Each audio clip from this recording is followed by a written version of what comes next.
Sejamos todos bem-vindos.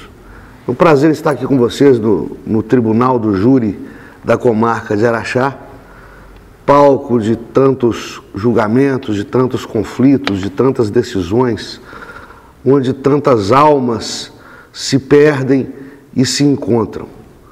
O motivo da nossa conversa de hoje é acerca do óbito acidental, da morte acidental, trágica, triste, que nos consternou a todos, do ministro do Supremo Tribunal, Teori Zavascki, e das inúmeras teorias que surgem em torno desse falecimento.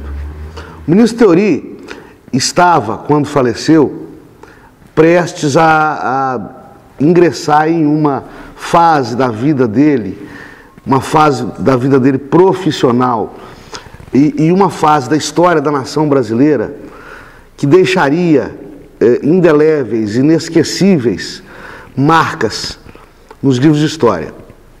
Ele estava prestes a homologar, ou não, as delações da Lava Jato e fatalmente torná-las públicas, onde lhe fosse possível fazê-lo.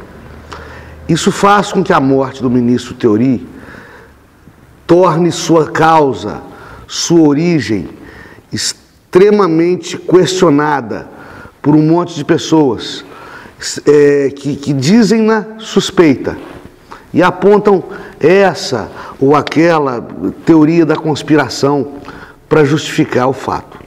Bem, esse tipo de hábito polêmico, esse tipo de burburinho em torno de morte de gente famosa, de gente poderosa, em uma situação histórica premente, não é novidade da história recente do mundo.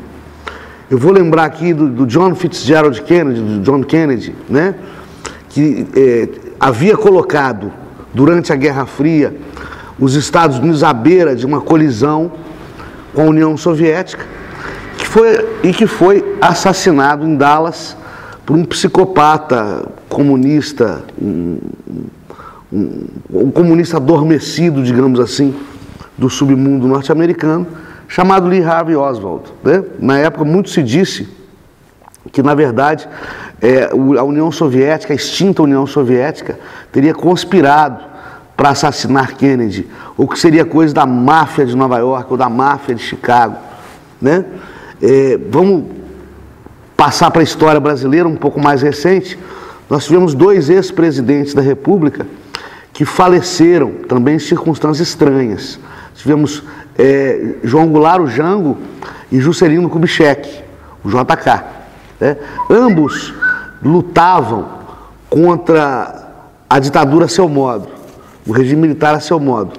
João Goulart tinha sido deposto e vivia em sua estância no Uruguai exilado.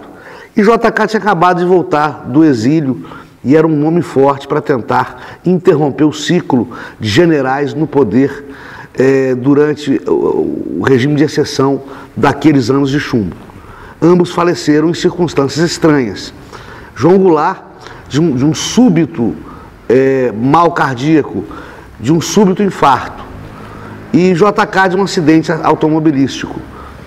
Também se diz que o acidente de JK, na verdade, teria sido provocado pelos militares, que teriam atirado nele, atirado no motorista e depois simulado a colisão.